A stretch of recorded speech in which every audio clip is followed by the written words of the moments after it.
Another thing that's important though with kids is to not have the kid feel responsible for your emotions. The mom said, "Oh, but you're not responsible for mommy's feelings. You're just responsible for your own." Way to raise an empathic child who does not become a people pleaser. When you've experienced life as a people pleaser, you realize how disempowering it is, I think.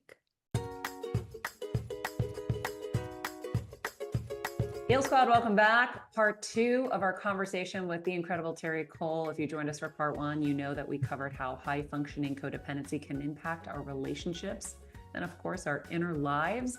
In part 2, we're going to go even deeper, exploring how boundary setting goes hand in hand with healing and how to build healthier, more self-determined lives. She's going to teach us how to stop over functioning in our relationships and finally letting go of that urge to fix everyone. We're going to talk about the good qualities of HFCs, and we're also going to get into some parenting things, because I know for myself, I want to avoid teaching Athena that she always needs to be going for the gold star. But at the same time, you want kids to go for the gold star. She's going to get into this for us. Stick around. It's going to be powerful, especially for the rest of my people pleasers out there. All right, Terri, glad to be back with you again. So Me too. for those of us who are the caretakers or the fixers and have been for a long time, what's the first step? Like, I almost feel like we could come up with like the top people in our lives and really kind of, like you said, examine who our issue is with. So if we feel like it's our partner we're HFCing the most with, what are the steps to start walking that back without them freaking out? Well, listen, since we know that them freaking out is their side of the street, there's a way to do it very gently, very lovingly, right? We don't have to change everything overnight, but you have to recognize where you are being a high functioning codependent the most. And we ended the last session with talking about doing the resentment inventory, because that's going to act as the GPS to like what specific behaviors are making you feel resentful. Like what are you feeling that you don't want to be doing anymore, or that you shouldn't be doing, or you feel that someone is taking advantage, or someone is not appreciating you, or whatever your resentment is about. So that's the start, is to identify. So it might be with a sibling, it might be with your partner, as you said. And then we have to think about, okay, what am I going to do? Before we decide that, we go, what is my 50% of this disordered interaction? Because so much of the time we have set it up, right? We have overgiven in the beginning of relationships, or we have this over sense of responsibility. It's an overdeveloped sense of being responsible for everything, basically. And what ends up happening is that the person, how many times can someone offer, if we're like, I got it, I got it, I got it. Then 15 years later, you wish that you had said, I got it less, right? Now you feel like you got everything and other people are not doing their fair share for a lot of different reasons, because it's not just that we do it. It's also that a lot of us are perfectionists if you're an HFC. So we want it done a particular way, or we want it done in a particular time frame, and that person is not going to do it fast enough for our liking. So there's lots of ways that we set ourselves up to be the one doing the lion's share of the work in relationships, but it ends up making us feel resentful. So we have to be okay with handing things off to other people and deciding what that is. So that's the beginning, is you're going to do your resentment inventory, and you're going to figure out, what do you need to do? Probably have a conversation. So let's just give an example.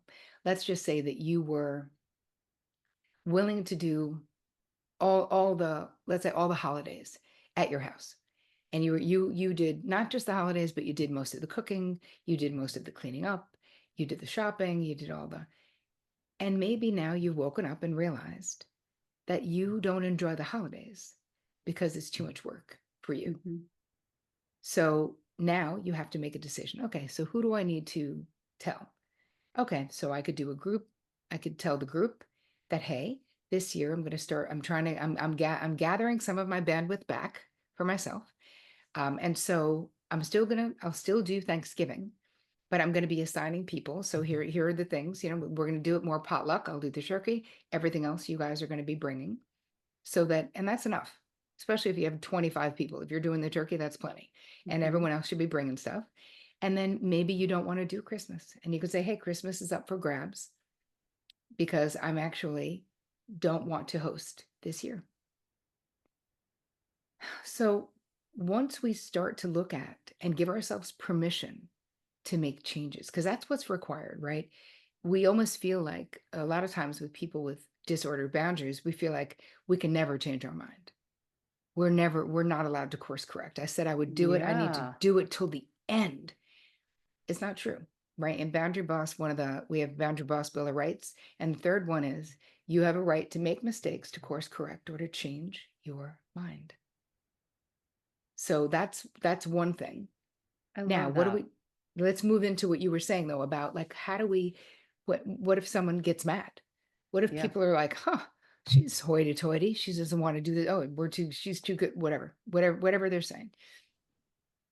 You have to expect there will be some pushback.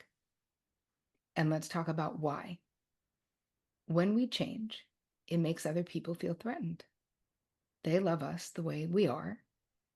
They're afraid that if you change unconsciously, most of the time, this is an unconscious fear, but if you change, maybe you're not going to love them anymore. Maybe you're not going to want them in your life anymore. So we have to understand it's human nature to sort of resist change. That doesn't mean abort the mission. That doesn't mean you're being a jerk. It just means you're changing something. And it's okay to say, oh, I can see you're uncomfortable with this, grandma, Aunt Betty, mom, whoever. Um, and yet it's really what I need to do for my health, for my mental health, for my emotional health. Mhm. I really want to enjoy the holidays. And I realized that it was so much work that I really wasn't looking forward to it. I was kind of dreading it, which I don't want. I love you guys. I want to be with you. Yeah. So I'm trying to find a way Yeah, we don't that, really honor our feelings, right? So like I've gotten really good at like I got an email the other day and it was like every time I looked at it, I'm like, I want nothing to do with this. I don't want to do this. So I was like, I'm not going to do it. That's it. No, because if I'm dreading it now, I'm definitely going to dread it then. It's going to keep getting worse. I'm going to count down the days. But I also have seen, and I don't know how much you've seen of this in your practice, but I only learned this after the brain tumor and all of that. I Mhm. feel like a lot of us, we are looking for permission. We know Yeah. we're exhausted. We don't understand maybe why, but illness is something we, in a sense, will use as our permission. It's like Mhm. it's almost like we're waiting for something to happen to need the permission or to Yep. get the permission to put yourself first, to say, you know what, honey, I really need to do a Pilates class every week. I need to figure out a way to get out of this house and move my body.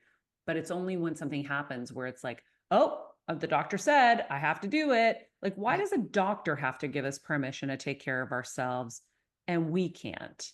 Yep. Well, here's the thing. They don't, right? Right. The reality is, and this is what the wake up call is that you're talking about, is that we ultimately, we are the boss of ourselves. And when we delegate it out, when we need all of this approval from other people for what we're doing, we are not being self-determined. And in the end of your life, you're definitely not going to say, wow, I wish I placated Uncle Bob more. Like you're not gonna. We regret, if you lots of end of life studies, people regret the things they didn't do. Yeah, The because when truth, you're gone, you're gone.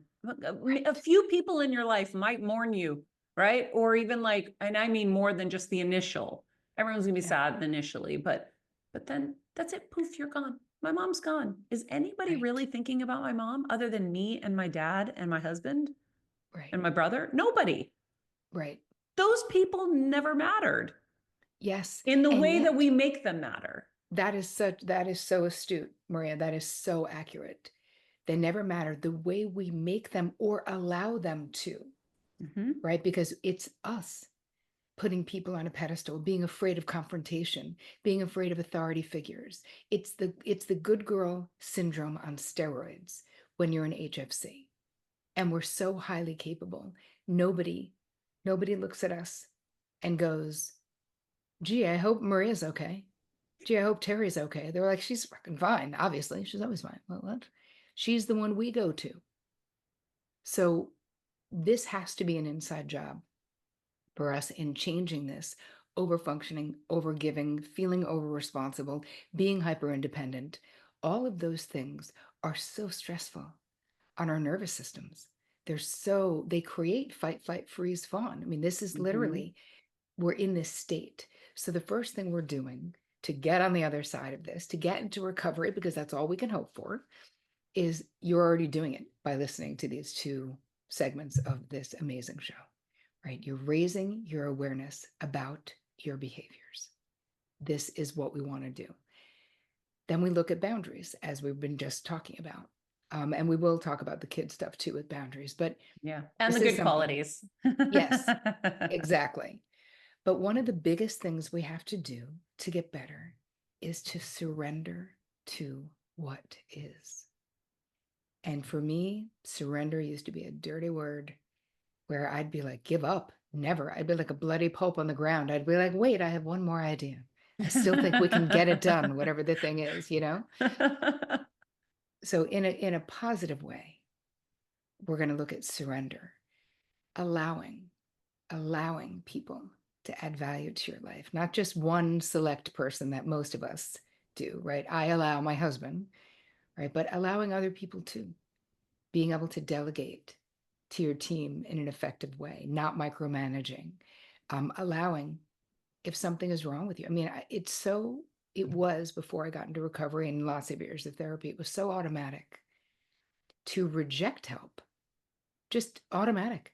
It would be the taxi driver being like, gonna get out to get my huge bag because I'm going to Europe for a month. And I'm like, I got it. Don't worry about it. But Yeah. why? Why won't I let the guy lift my bag? I will now, but I didn't when I was 25. Yeah. Do I not think I deserved for him to? It's always like we don't want to be a burden on other people. But when you really think about what is at the core of this, what I've discovered in all the clients and all the 27 years of being a therapist is truly, we really don't want to be vulnerable. Mm. Yeah. Can we talk about vulnerability for a minute? Yes, Because I please, feel let's. like that same agent I fired, who I loved, it's just I needed more in a different category than he could give me. But Mm-hmm. he was like, "You hate being vulnerable." This is interesting. I was like 20 something, and I was like, "Yeah, I do," but I didn't even know what it meant. You're like, accurate. Well, what does it mean? It means allowing people to see us, all of us. Mm, When you're in HFC, we present a really polished front, right? There's the, if you, depending on how you look at it, right? We would say the false self. I don't think it's false. I think it's part of who we are too. But it's like everything is together. We're not great. We're the last people who are going to be bawling our eyes out on camera and being like, this is happening right now. We're not doing that. Later, we'll be like, I got through this. This happened. Maybe I can share something with you that'll help you. That's different, though. Being vulnerable to other people means when you don't know the answer for yourself, being able to say that. It's like, think about how much of the time, or I can think for myself, I'd be like, but it's fine. It's all going to be fine. It's okay. So, I yeah. mean, I was like a silver lining fucking detective of Mm-hmm. like, I'm going to find the silver lining in my situation and in all the people's situation where being vulnerable means just accepting sometimes like this just sucks and there's nothing that's going to fix it, at least not today. Mm-hmm. Allowing our imperfections to be seen, asking for help, right?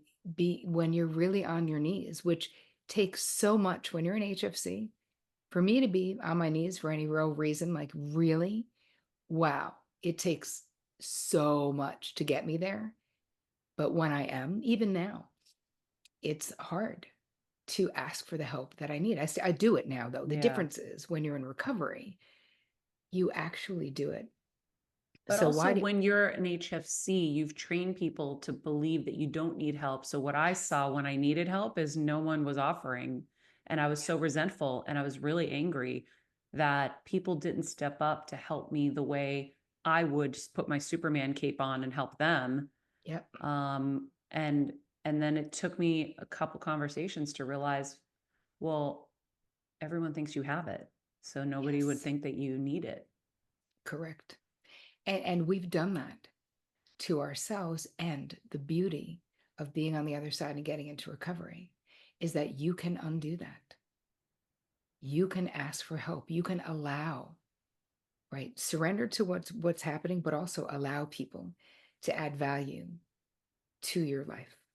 So that this is part of being on the other side, is really seeing that being vulnerable in that way is what life is all about. This is what intimacy, this is how we actually have intimacy with people in our lives. It's not just us seeing them at their most vulnerable, which we're fine to do, right? It's them also seeing us in some kind of need. Yeah. Another thought of, because here's the thing, how do we change these behaviors, right? This is the $1 million question, is how do we, when someone comes to us with a problem, what do we do? Or someone's telling us a story of the vacation that they're going to have, but we think they're planning a terrible vacation because we've been to those places, or whatever it is. Instead of offering it up in your mind, this is a Mel Robbins little tip. Just say to yourself, let them, Ah! right? Yeah. Yeah, let them. Honestly, I remember doing this a long time ago, and I freed up so much space in my brain, not worrying about all those little things, like even just stupid stuff like that. Yep. This is such a great reminder. Before we get into the good qualities and the kids stuff, guys, I know the holiday season is upon us. So if you're ready to jump on holiday shopping, Macy's Black Friday sale has arrived early this year. Starting November 14th through the 23rd, you can score amazing deals on everything from cozy sweaters, stylish boots to beauty must-haves, and of course, home essentials. I'm already planning to check off my holiday list early. Macy's has unbeatable prices to make it easier than ever. Actually, I've already started a lot of it, thank God. So why wait? Head to Macy's.com or visit your local Macy's to shop the Black Friday deals before they're gone. Make this holiday season a little more relaxed with some early gift shopping. Happy saving, friends. Whey, of course, you guys know, is one of my favorite hair essentials. If you're looking to spoil someone special, or of course, treat yourself, because you know I love that. Their products are designed to make good hair days easy and accessible for everybody so you can feel your best through the holiday celebrations. One gift worthy pick, though, Whey's leave-in conditioner, packed with nutrients, helps fight frizz, keeps your hair looking healthy and shiny. If you can check mine out right now, I use it every day. Head over to theway.com, use the code Heal Squad. You'll get 15% off your order. THEOUAI.com, promo code Heal Squad. Share the gift of beautiful hair this holiday season with Whey. Okay, so before we get into the good qualities, I want to pick up where you were leaving Mm-hmm. off. We were leaving off with the how do we help ourselves start to curb these compulsive, because they really are reactive Mm-hmm. behaviors. So in your mind, instead of saying something, you will say the Let Mel them. Robbins little tip, let them. Another thing that we have to think about is, yeah, Cheryl Richardson wrote a book called Let Me Disappoint You. And I love it because this is another thing that we have to wrap our skulls around. To be HFCs in recovery, we are going to have to be okay with disappointing people sometimes. Because if not, the only other choice, if we never disappoint anyone else, is that we are self-abandoning our asses off in our life. We are abandoning ourselves because we're disappointing ourselves. Yeah, If because it's better you, to disappoint us. But you know right, what but we're also doing, Terry, is we yeah, usually disappoint the people closest to us along with us, which is exactly what we don't want to do. And I'll yep. recall an episode with Shauna Nequest. She wrote a Mm-hmm. book, I forget what it was called, but she talked about concentric circles. And that has stuck in my head where she says, put the top like 3 people in your first circle. That's your little circle of people you will never disappoint. Then you make your circles outside of there. Now, who's in the next tier and the next tier and the next tier? Mm-hmm. Because then you have a priority list. Right now, we're completely boundaryless, and we have a million people we don't want to disappoint. But if we really Yes. want to keep it tight, and it's like, you know what? I don't want to self-abandon, so I'm number one. But then after that, I don't want to disappoint my baby and my husband and my daughter and my dad. That's it. Like Yep. that's after that, everyone's going to have to be okay with whatever I have left to give them. But that's something we have to be so active about and Yes, focused and on. conscious of what you're talking about with the concentric circles. I view it as, there's certain people who should be in your VIP section, Yeah. and that's not everybody, right? So, and the thing that we don't get as HFCs is that we make the guest list and are the only bouncer. So if we're not doing that, you're going to have any mother effer off the street just feeling like they could plop themselves down in your VIP section, expecting your grade A treatment. And it's up to us to decide who's in the mezzanine. Some people should be in the mezzanine. Some people shouldn't even be in the venue, right? Yeah. So we need to decide that, because you'll have lots of people who want to be in your VIP section for lots of different reasons. But if they're not people who are nourishing you, who are nurturing you, who are filling up your bucket, they should not be in your VIP section, right? That should be, according to me, it should really be exclusive to the relationships that are mutual. Because when you think about codependency, right? So that's a dysfunctional dependency. What is the opposite of that? Is healthy dependency or interdependency, which is where I give to you, you give to me, with healthy relationships. I compromise, right? My husband wants to go see classical music on a Sunday night for 2 hours. I super do not want to do that, but I go with a smile on my face. You know why? Because he does a million things for me he doesn't want to do, but he doesn't do them bitterly. He does them lovingly, and so do I. Because, Oh, right? You know what I mean about the classical music? Please tell me you do. yeah. I would go with them. I love classical music, but I've never gone to an event, so I don't know. It might kill me. Who knows? Oh, I've been to hundreds at this point. But the point Yeah. is, the interdependency is what we're seeking. And this is how we are building intimacy in our lives, is being able to allow people to do things for us the same way that we love doing things for others, right? It's a gift to have that mutuality, and it'll save you so much bandwidth. So it's okay to disappoint other people when we're not, but as long as we're not always disappointing ourselves. Yeah. That's a really great point. What are the good qualities that we share as HFCs? So many, so many. And here's the thing, don't worry, when you get into recovery, your good qualities are only going to be amplified, because what we're doing is we're removing the dysfunctional qualities that are eating up so much bandwidth. If you're an HFC, you're probably highly capable. You're probably also an empath. You're probably highly feeling person. You're highly loving, probably creative as well, or you certainly have the ability to get something done. You Mm. are reliable. You do what you say you're going to do. You keep your word. You're trustworthy in that way. These are all amazing qualities that don't go away. And I think the fear, Marie, and I want to speak to this because I've heard it so many times from people, that there's a fear that if they're not over functioning, over giving, feeling overly responsible for others, that the people in their life won't feel loved, or the people in their life are going to be upset, and I think that we really need to make the distinction that managing people is not the same as loving people. And I think a lot with HFCs, we're into people as projects, right?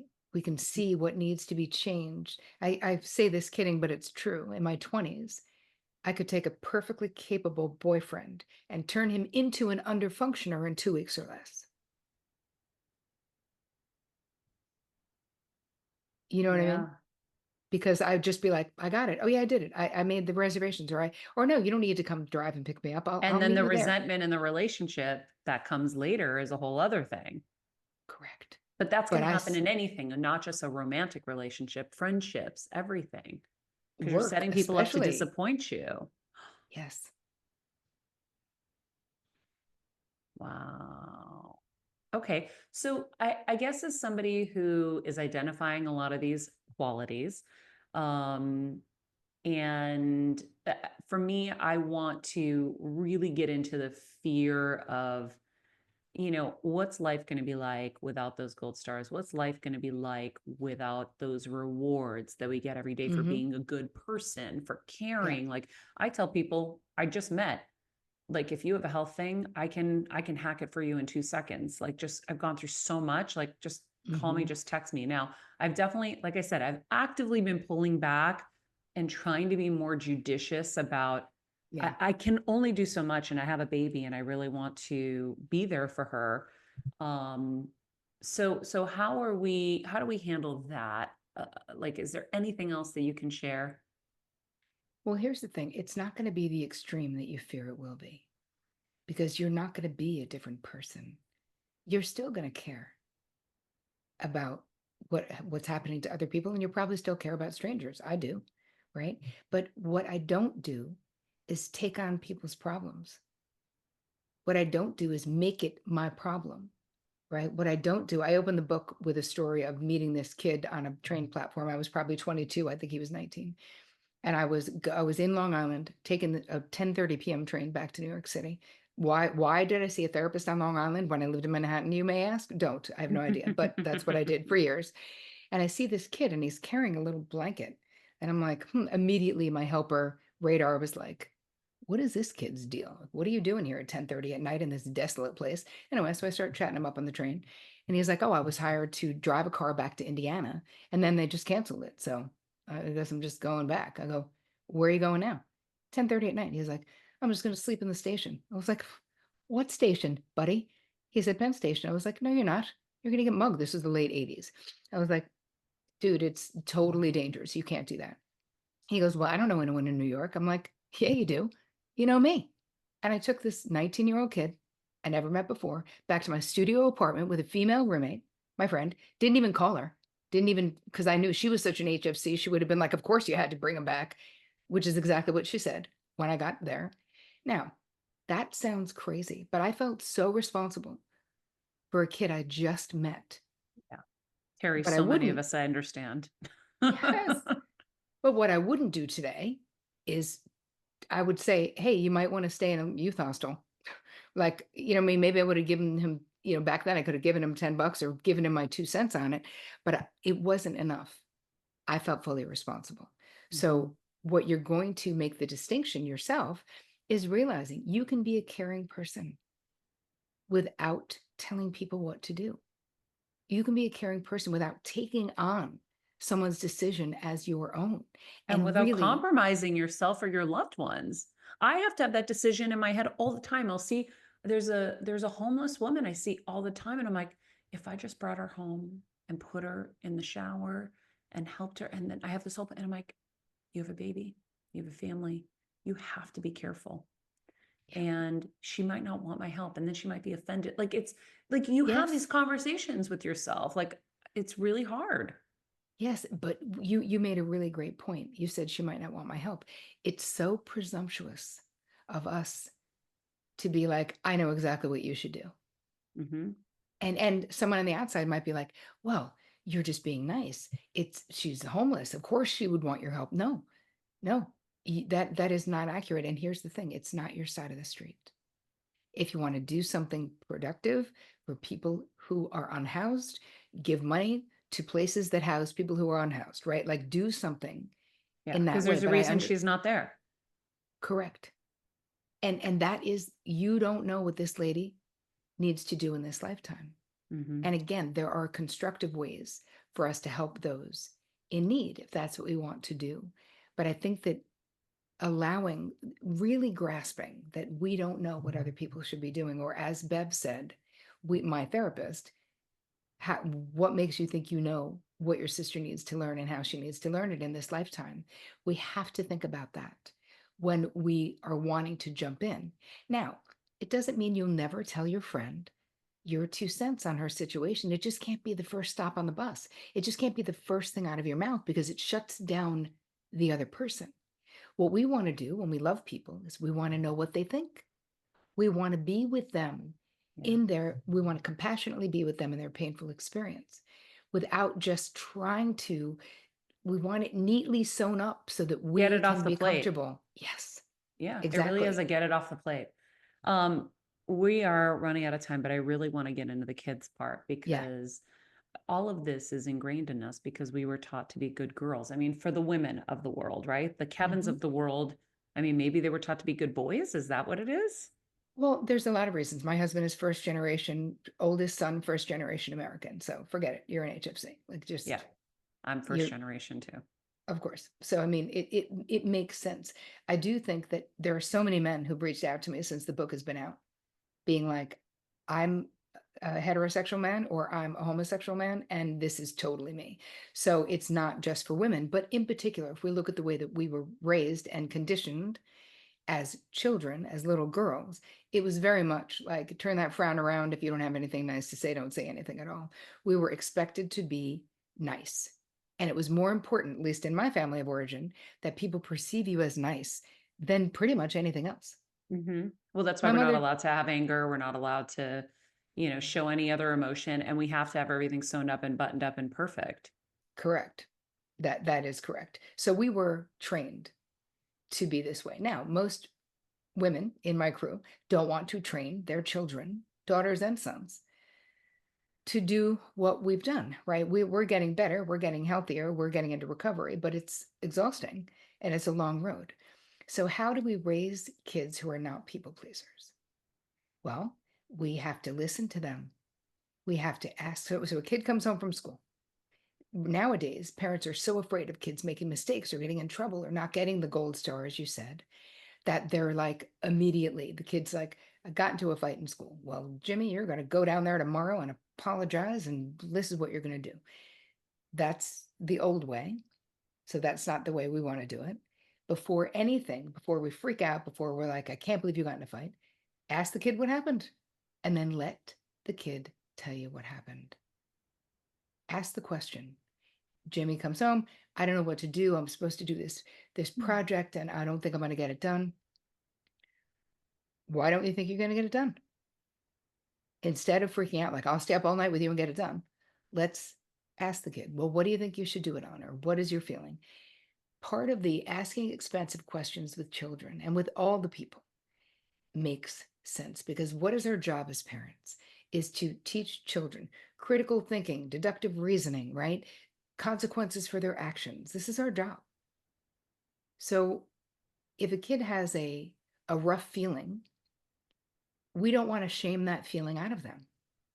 If they go, I'm mad about this, and you feel like, well, they're being disrespectful or they're being ungrateful, we have to, that compulsion to people please, we really need to sit for a minute and breathe and say, okay, looks like you're having a big feeling about this.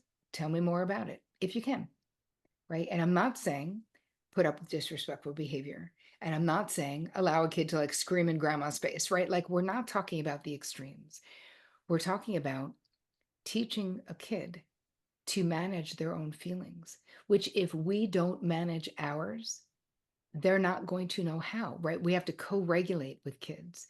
You can be mad and say, hey, I'm upset right now and I need a minute to deal with my feelings. That's what I'm going to do. Like it's okay to say that to a kid if you're Mhm. mad about what they've done or what they've said without, you don't need to be screaming at them. You also don't need to be withdrawn in anger because think about what are the moves, right? When we don't like our feelings, withdrawn in anger that's usually a pretty hardcore HFC move where we're fine, quote unquote, when someone asks us, are you upset?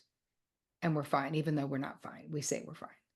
So all of that stuff with kids, a lot of talking. And the thing is, you always have to be the parent. And that's not fun sometimes.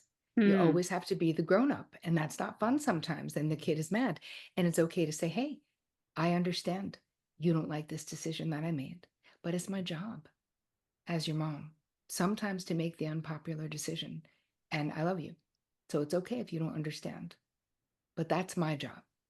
Yeah. My parents There, always used to say, Maria, it'd be so much easier to say yes. We love you. That's why we say no.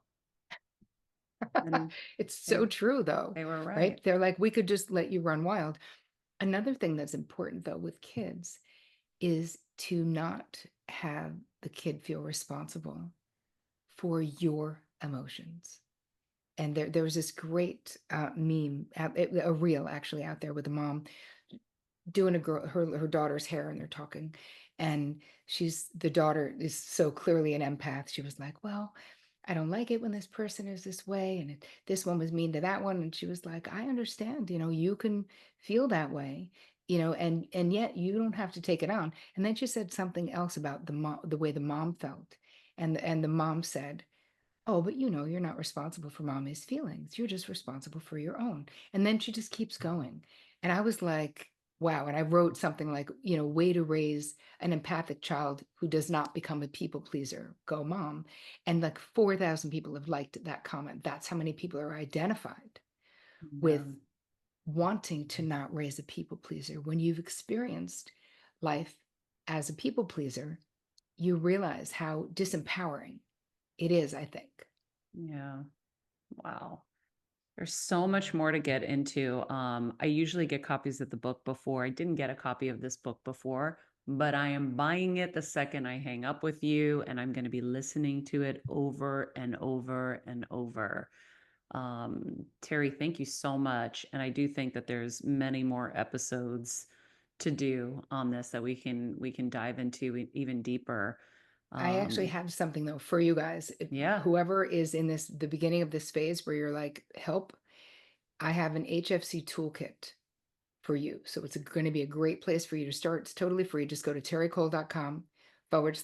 terricole.com/HFC for high functioning codependency. And there's some meditations there. There's a video.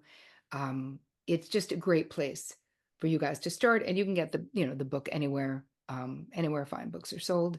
And I also have hfcbook.com if you want to get all of the bonuses that go with the book. Awesome. Thank you so much. And maybe we'll get you to do a heal event as well. That would be so fun for our intimate heal squad group. I would love it. Guys, I hope this was enlightening and helpful. I am so excited to share this episode with both episodes with so many people.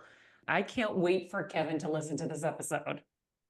So good. This was so I fun. I think I your can't wait audience to is my audience. re-listen to it myself. Honestly, like guys, you were freaking out for sure, I was right? mind blown. I'm definitely an HFC, and I was sitting there like, "Oh my gosh, it's so true." I am the older sister who thinks I know Yep. what my sister needs to learn in this lifetime. I really like that you spoke directly to me. I'm like, "Wow, that is literally me." I am gonna think about this next time I get on the phone with my sister. I'm just gonna listen to her Yep. instead. But Priscilla, Yep. my Uh-huh. other I think HFC. I think you already know. I'm like, you know me. Yeah, gosh, it's so hard though, because you think you're like helping the world, you're helping everybody in the world, in your world.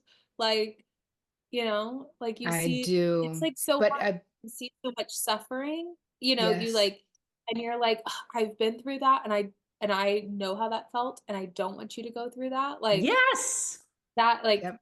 because I love you, right? It's like, and we Yes, look at it like you can still do it love. though. It is, but here's the thing, it's not love if it's But like I'm mainly like, control. You know what I mean? So part of it is you're still gonna feel that way, Priscilla. You're not going to who we are as people, as HFCs, that doesn't change. Thank God. We're like the yeah, good ones on planet Earth. So we don't want that to change. yeah, But what will change is your relationship with your sister. If you say, so what do you think you should do? And even if what she thinks she should do, you think sucks, you can be like, okay, Let them. yeah, I have exactly. a just I I hard let them. time. love let them. yeah, That's going to be stuck in my head. Yeah, But you know what's cool is I think my kind of takeaway for us guys is like there's levels of it, right? I think we're overly HFCs. So if we could just rein it back so that you're going to give to one or two people. I mean, your profession, Priscilla and Gab, like what you guys do, you're paid to help people and Yep. then you guys go the extra mile. But like, I think like we'll be able to rein in how much of it we do and where we do it. Like, I don't think that there's anything bad if there's like a hurricane, let's say, and you go help. Like, Yep. nothing bad about that. Yes, you're going to give energy, but it's just being judicious about how Yes. much we're giving, where we're giving, and also why we're giving. Are we giving because we want the gold star, or are we giving just because we really are emotional and we want to help? Yeah. Yes. For me, You know what it's like shifting it off sometimes from like being in the profession of like you're literally helping people every day to then at home, like my husband, he'll, have a problem at work that he'll come and I'm like, oh, do I have every answer of how you're gonna fix that? And so I've had to learn of being like, do you want me to like just listen or do you actually want my advice right now? And Yep. sometimes most of the time he definitely does not want my advice. And that has been like a shift that's helped our marriage. But Right, yeah. because you can say two things. You can say, how can I best support you right now? Mhm. So that Ooh, now I like changes that. it from, it lets the other person ask. The two questions you're going to ask for the HFC is really working to get into recovery. Before you say yes to anything, you're going to ask, do I have the bandwidth to do this without becoming resentful? Mm. The second thing, do I even effing want to do it? Mm-hmm. Because so much of the time as HFCs, if someone wants us to do something, we feel like we should do it or we should want to do it, even if we don't. So it's a valuable question to Yeah. ask yourself, do I want to do this? And listen, you're in relationships with people. Obviously, we're going to be doing some things in life that we don't want to be doing because we love people, hence classical music or Classical whatever it music. may be. But most of the time, we don't give ourselves the opportunity to even think about like, do I even want to do it? So those are two Yeah. valuable questions you as HFC is starting to recover can ask yourselves. HFC in recovery, but going to give you a solution. Put an ear pod on, even though I hate AirPods, and listen to a podcast while you're in there, by the way. So your your classical music changes really quick. Okay, so one of the things that's really helped me because I've been on the ledge of death is this worth, like, am I going to be happy with this choice if something was to happen tomorrow? That's really been guiding me a lot lately and been helping me with my HFCing, I think, Yeah. because so much comes so fucking clear. That's why people on their deathbed, they're such powerful, wisdom-filled people Right. because they look back and they're like, what was I doing? Why am I doing this when I should be enjoying my baby? Why Right. should I be doing this when I could just cook a meal and be happy? Like, is it worth it? Yep. It's really But powerful. that perspective from a death perspective, like because you're so clear, Maria, that we have finite time on this planet. Mm-hmm. Nothing like looking your mortality in the eyeballs to get clear about that. And I can see how helpful that would be to Yeah. using that as a lens of like, hey, is this going to matter that I sacrificed time with Athena to do that, Mm-hmm. Yeah, for sure. It really makes everything clear. Guys, I am obsessed. My whole day is made because of this whole 2 episodes we just did. If you loved it, if it resonated with you, if you think other people in your life need to hear it, and um, in the most loving of ways, share. We're not telling them what to do. We're just sharing something that was awesome. And in the meantime, friends, be nice people, make good choices, and be present. Hey, Heal Squad. We have been on quite the journey together, and we're hearing from so many of you just how much this show is helping you heal and get better, and it makes us feel so good. We love, love, love it, and we just ask that you don't keep it to yourself. Spread the message and share the show or your favorite episode with your friends. And if you want to help us even more, you can leave us a 5-star rating and a comment on Apple Podcasts or Spotify, and follow us on Instagram at Heal Squad. You can also DM us anytime because we love connecting with you. And finally, you can also join us on Patreon for our monthly live heal events with world-class healers and ad-free episodes exclusive only to Patreon and our Super Heal Squad for as little as $10 a month. So go to patreon.com/Heal Squad to join. Getting better isn't easy, friends, but as I say all the time, it's a whole lot easier if we can do it together. We love you all so much, and we love doing this thing called life with you. This podcast and all related content published or distributed by or on behalf of Maria Menounos or MariaMenounos.com is for informational purposes only and may include information that is general in nature and that is not specific to you. Any information or opinions expressed or contained herein are not intended to serve as or replace medical advice, nor to diagnose, prescribe, or treat any disease, condition, illness, or injury, and you should consult the healthcare professional of your choice regarding all matters concerning your health, including before beginning any exercise, weight loss, or healthcare program. If you have or suspect you may have a healthcare emergency, please contact a qualified healthcare professional for treatment. Any information or opinions provided by a guest expert or host featured within website or on company's podcast are their own, not those of Maria Menounos or the company. Accordingly, Maria Menounos and the company cannot be responsible for any results or consequences or actions you may take based on information or opinions.